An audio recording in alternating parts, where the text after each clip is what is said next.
Welcome back to the Shifting Schools podcast. My name is Trisha Friedman, and today I am actually speaking with a return guest, Swapna Krishna. If you're a longtime listener, you might remember her from episode 213, being a science communicator, where she came on the show to talk about her journey into that role and students who are interested in merging writing and science, what they might want to do. Today, however, she is here as part of our mini-series on social emotional learning to talk about her brand new book. This is a book that I fell in love with. It is literally a gift book, but it's also a great book for you to gift to yourself, to family and friends. We'll talk about what you might do collaboratively with this book a little bit later on. Stargazing, contemplate the cosmos to find inner peace, merges together the science. I learned a lot about space from this book with meditations that we can do to just build in a little bit of well-being for ourselves. The question for me that I left this conversation with is, how are we positioning science not only as a source of inspiration for students, but also as a potential pathway for wellness? Swapna is also going to talk to us about the craft behind this text and her process. So if you are also a teacher of writing, she digs into the skill sets that are essential in putting together a text like this. Let me tell you a little bit more about Swapna Krishna. She's a journalist specializing in space, science, technology, and science fiction. She is the host of Far Out on PBS, a regular contributor to New Scientist, Wired, NPR, StarTrek.com, and StarWars.com, and is also the co-editor of Sword Stone Table, an anthology of inclusive retellings of King Arthur and the Knights of the Round Table lore. Krishna lives in Philadelphia, Pennsylvania. In the show notes, you're going to find lots of information about her work. We would also really highly recommend you check out that PBS series Far Out. Both Jeff and I fell head over heels in love for it. So if you have a student or someone in your life who is interested in space, Swapna Krishna's work is definitely some work to share. Before we dig into this week's conversation, a quick word from today's show sponsor. We are thrilled to have this mini-series on SEL sponsored by our good friends at Mackin. Now more than ever, we're all aware of the challenges our students face and the need to create an environment where empathy, resilience, and understanding are paramount. Mackin understands this and has curated an incredible selection of SEL books that allow students to find age-appropriate titles that speak to them personally. Whether it's about making friends, coping with stress, finding confidence, or fostering understanding, these books can help break down barriers and facilitate conversations that might not have been possible otherwise.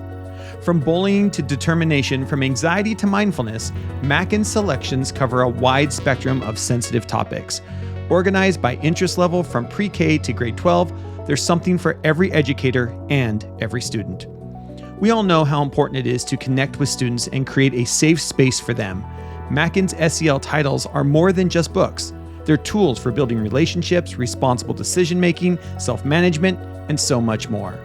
So educators, if you're looking for ways to enrich your students' lives and help them navigate these challenging times, head over to mackin.com, create a free account, and explore their vast curated list of genres, including SEL titles, and let's work together to strengthen our schools and communities.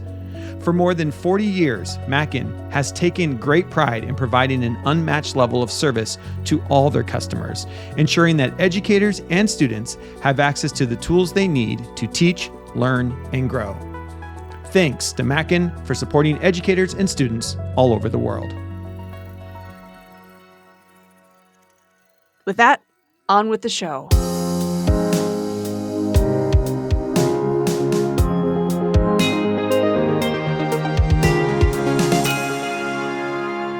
Thank you so much for returning to the podcast. It's always a joy to get to speak with you.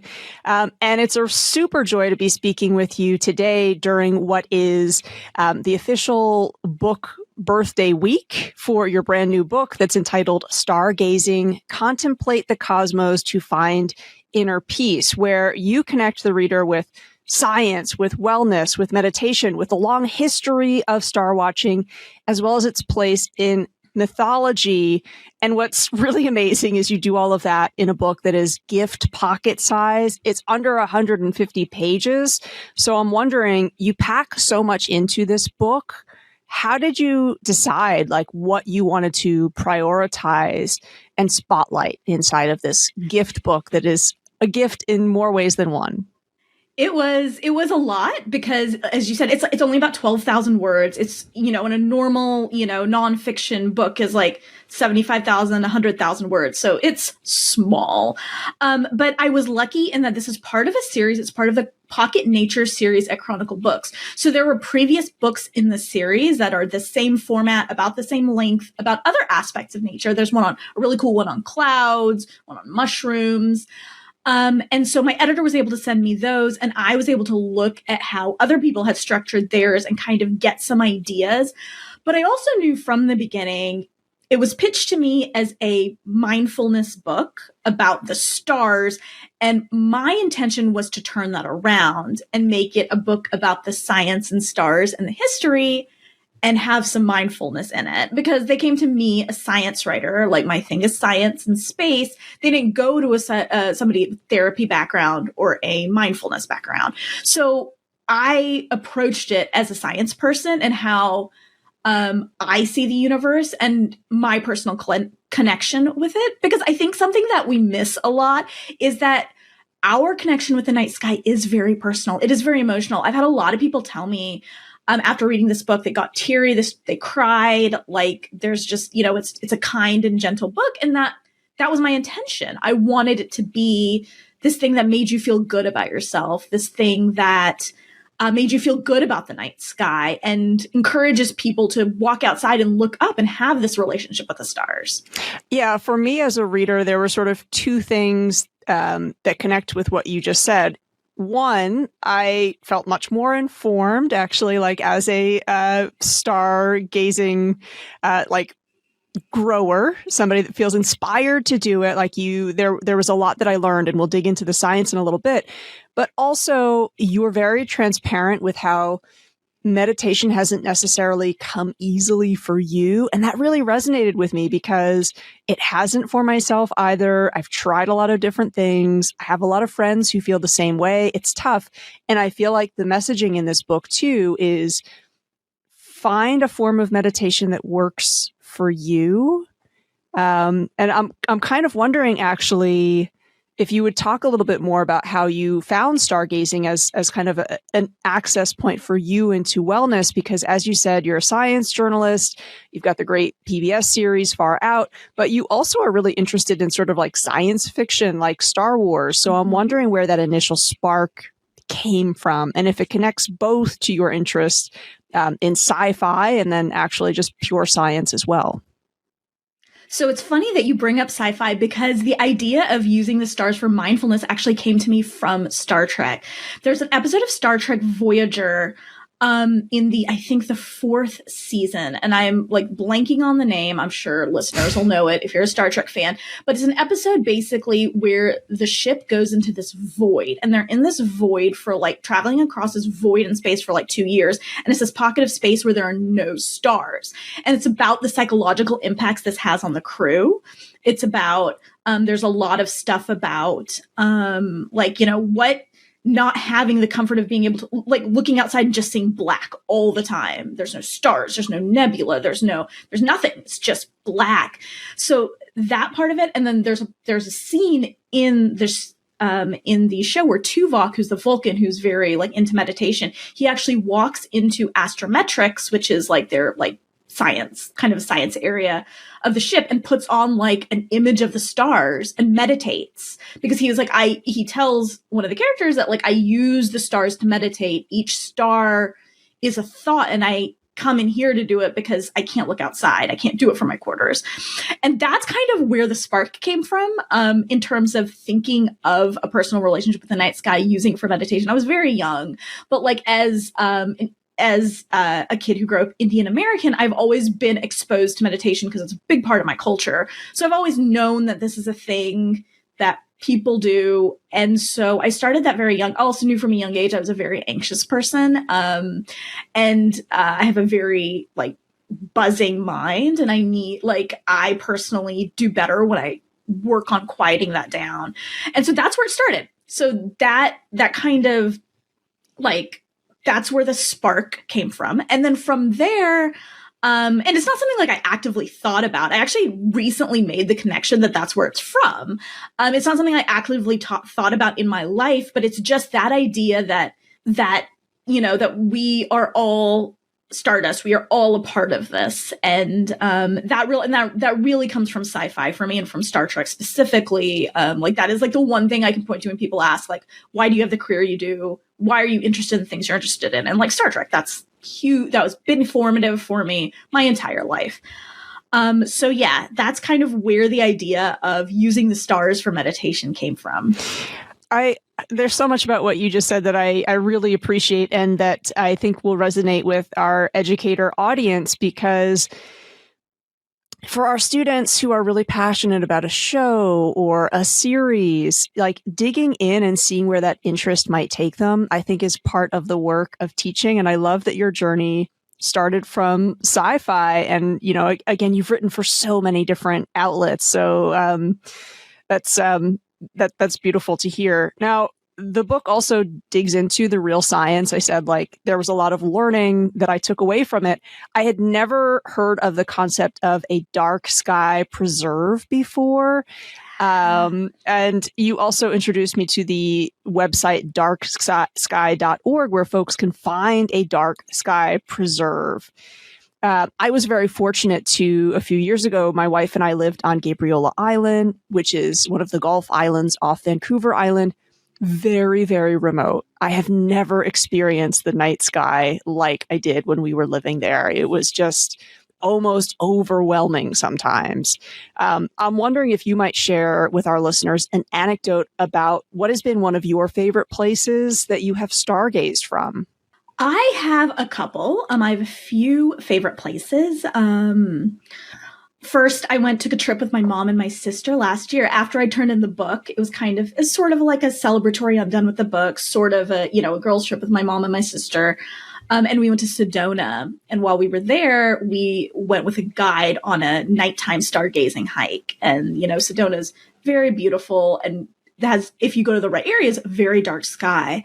And we just sat there for like 3 hours on this huge rock and just looked at the stars, and it was incredible. And it was incredible because my family likes space. They all think it's cool. My sister's a big Star Trek fan. I watched Star Trek growing up with my parents, but the impetus, my sister introduced me to Star Trek, but I was the one who ran with it. So like my parents watch Star Trek with me and they enjoy it, but it's not like their thing. And there's a 99% chance on any moment of any given day, I'm actively having some sort of thought about space or the stars, or, it's my thing. Like, I love it. It's like, it nurtures me, and it like nurtures my soul. They don't have that same relationship with it, and that's okay. You don't have to. But part of that experience for me was taking them out so they could see what I see and experience what I experience. And I really feel like they did. And they had a wonderful, wonderful experience. And the other one I want to share, I have, there's a bunch. Anywhere I go where there's a dark sky, I try to get on stargaze. My husband is very, very supportive of like anytime we're anywhere in the wilderness, like trying to find a dark sky site, trying to find somewhere to take me, because he knows I love it, especially now that we have I have a son, and, I want to pass that love on to him. But the other one I will say is I wrote the bulk of this book on a writing retreat in the Poconos Mountains outside of Philadelphia, like it's about 3 hours away from Philadelphia where I live. It's a highlights, like the kids magazine, which educator audience will be very familiar with. They have like their retreat center in the Poconos Mountains, like out like in the mountains. It's beautiful. And you can go, and it's relatively inexpensive to go. You can set up a personal retreat. It's like $100 a night, maybe. And all, farm to table food is included, and, all your meals, and you basically get a cabin and you can just write. And so that's what I did for this book, because I was like, I have to get away and write this book, because it's so hard to concentrate on something like this, like when you're trying to go through your day-to-day life. So I went away and I wrote it, but like it was so magical is like the only way I can think of to describe it, to be in my cabin writing this book, be outside writing this book, and then to like go outside after my writing session and look up at the stars and, hey, there's the stars I've been writing about. It was a really interesting experience. That makes sense, because again, like the book is kind of a magical experience too. When I was describing, you have actual short, very accessible meditations that folks can do when they're stargazing. So I was reading part of one to my wife, and she's like, let's make this part of our wellness routine. I was like, absolutely, yes. Like, I love, this is going to be a goal for the coming academic year. I'm wondering if you could say a little bit more about your process, because I know some of our listeners will be thinking, this could be a potentially really cool collaborative project where students think about some of their inspiration. They think about putting together a gift book for others. They think about maybe, how can I design something that's also going to help others find well-being in a passion of mine? So I'm wondering, yes, did the book come together like in a linear format? Were the meditations first? How did you actually go about drafting this text? The meditations were first, because that's what I wanted the book to be built around. Like I built the structure of the book around the kinds of meditations. And so the meditations were first. They got tweaked a lot. Like I updated them as I was going, but I kind of wrote those first, and then the introduction and I basically wrote everything but the like history and culture chapter, and that came last because that was a lot of research.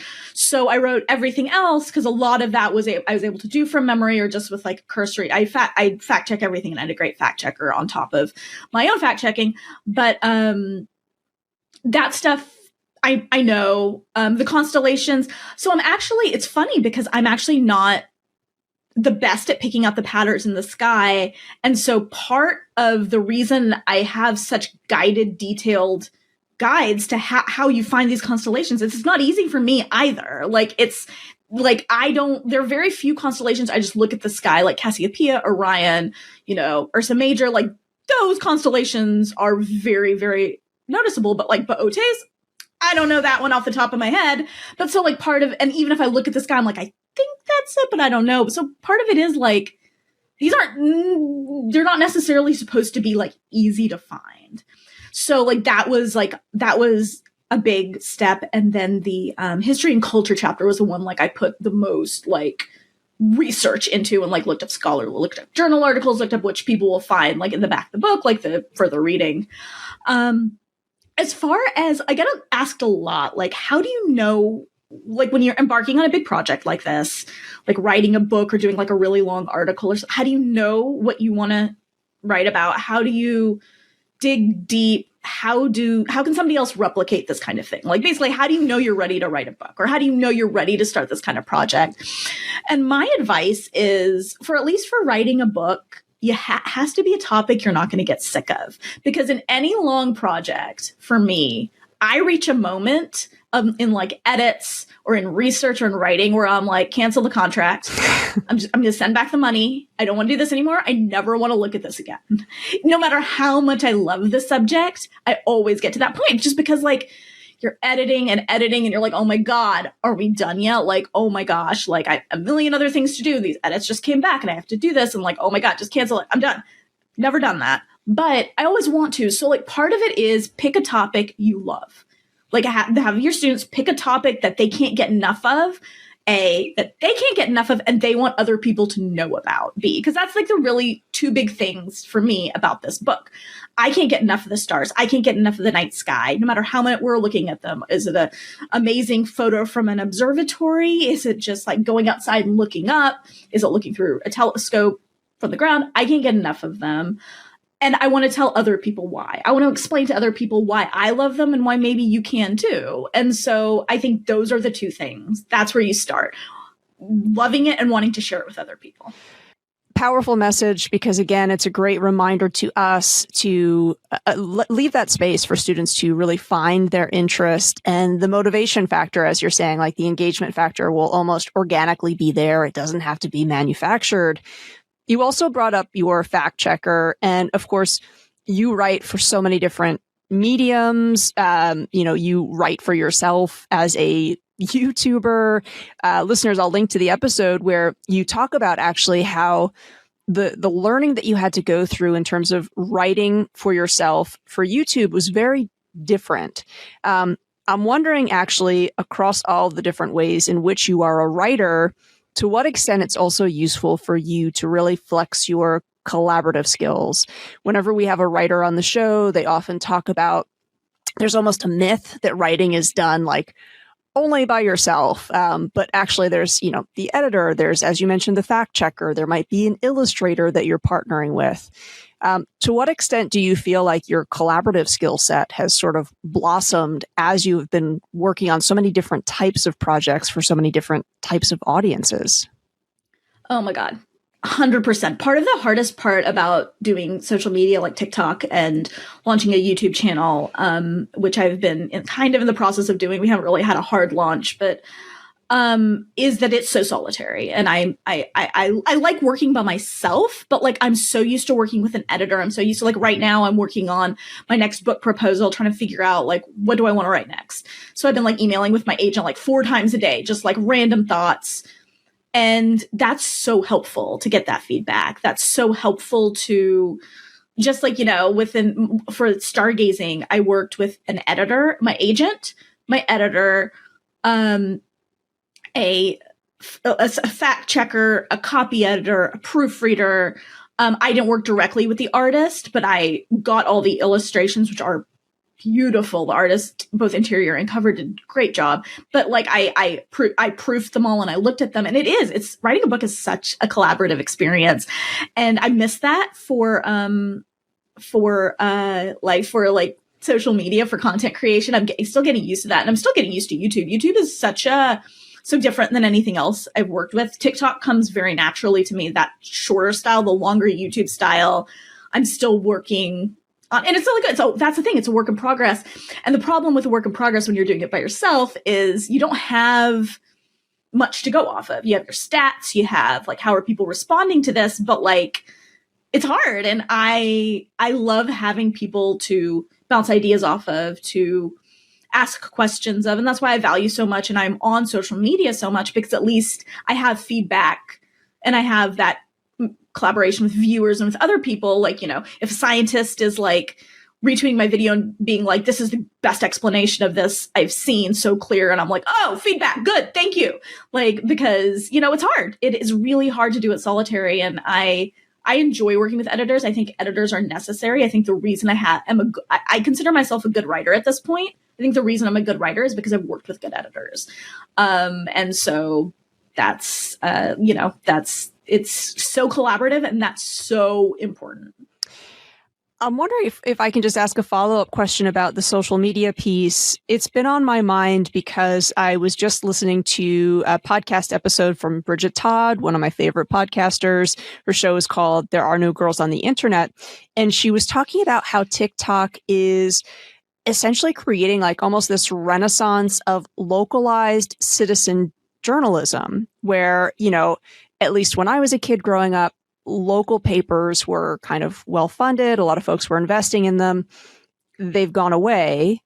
But TikTok as a platform has sort of created a whole new market for localized journalists and citizen journalists to hone their craft. And I'm wondering, as a science journalist, what you feel the role of social media is going to be, or if you could even comment on the current state of, because I know sometimes when I talk about journalism and TikTok in the same sentence, sometimes folks really are sort of like, I thought it's just dances and dog videos, huh? So I think, short answer to your question is yes. I think TikTok is right now the single best way to access Gen Z. Like, I don't think there's a better way to do it. I'm not an online video person in terms of consuming it. I watch to research. I watch, because I'm doing it, so I need to be up on what other people are doing. But it's not like my primary form of communication. I'm a writer. I like typing. That's, why Twitter was always my go-to. But if I want to talk to people about these things and I want to reach new audiences, TikTok is the best way to do that. I think there are definitely some, and I'm sure, these have been talked about over and over again. There's definitely some issues with TikTok,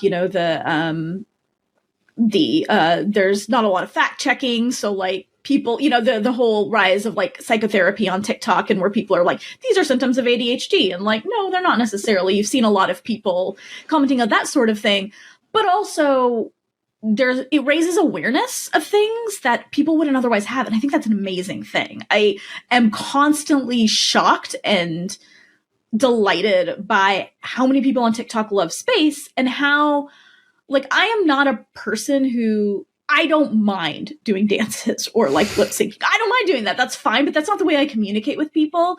And I'm so gratified that I don't have to change what I'm doing or the way I talk to people in order to be successful there. Like, some people do, and that's because it's what's going to appeal to people, and that's great. But I think the reason it resonates with me is I don't have to. It kind of comes naturally. I talk very fast. I'm loud. I'm enthusiastic.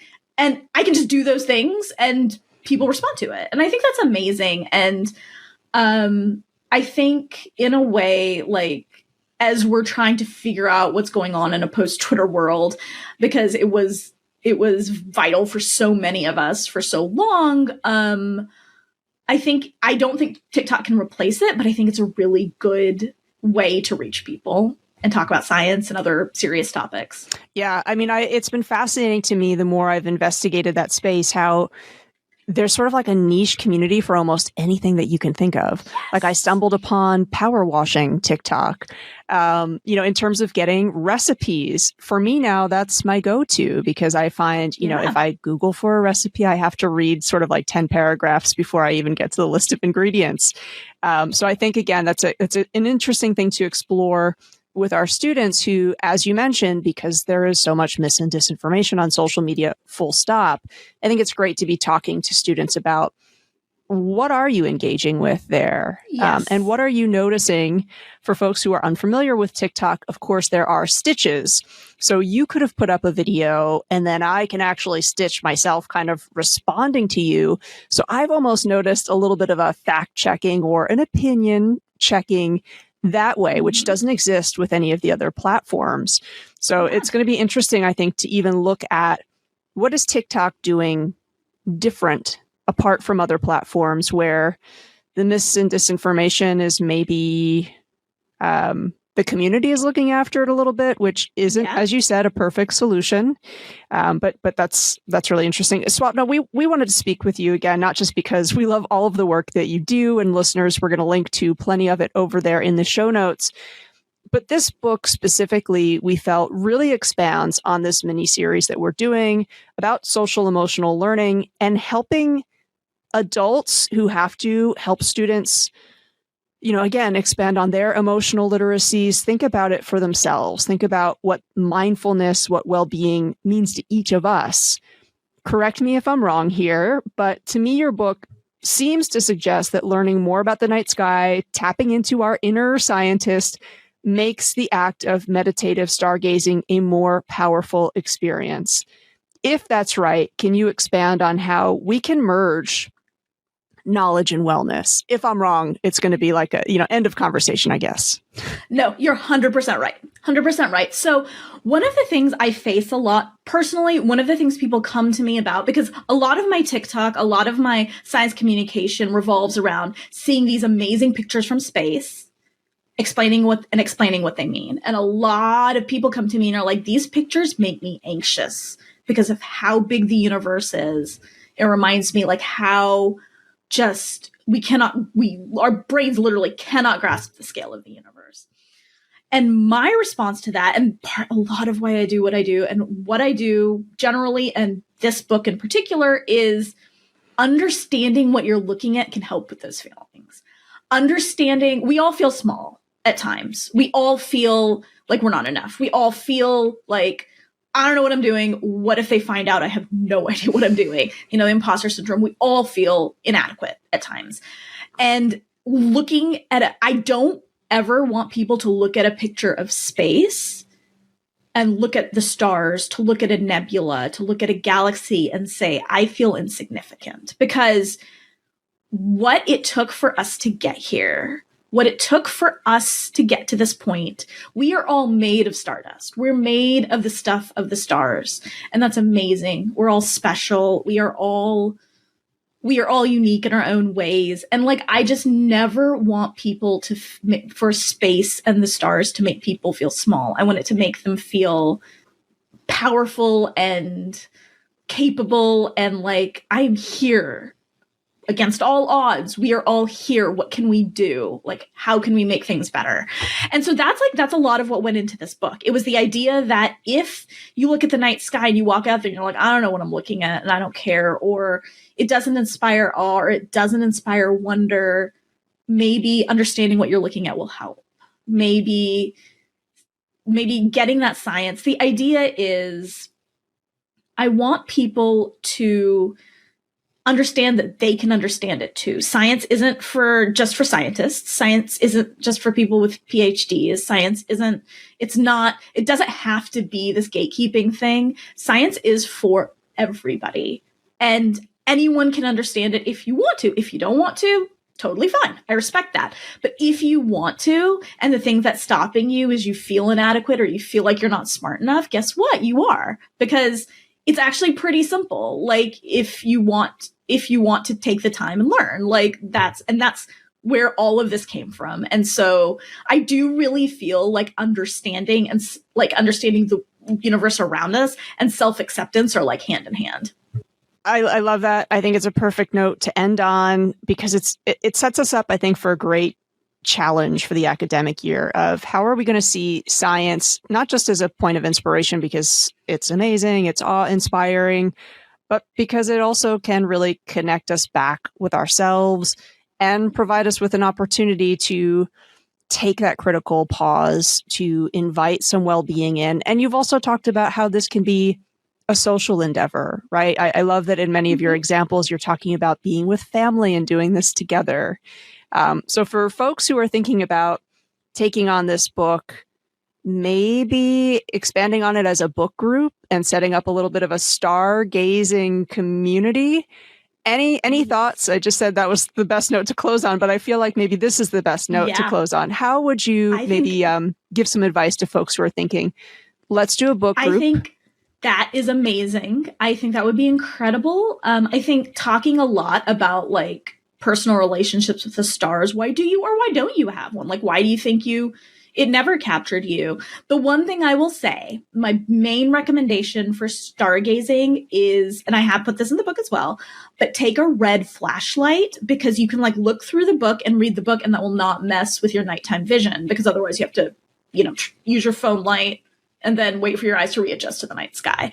But yeah, I think I am 100% supportive of people who want to do stargazing parties and stuff like that. I think it's awesome. Oh, I want to go have a stargazing party right now. Thank you for, again, bringing such a great resource to us, coming on the show, talking more about it. Congratulations. Again, the book Stargazing, Contemplate the Cosmos to Find Inner Peace. Highly recommend. Also think this is a great book to recommend to your parent and caretaker community as well. Thank you so much for sharing with our audience today. Thank you.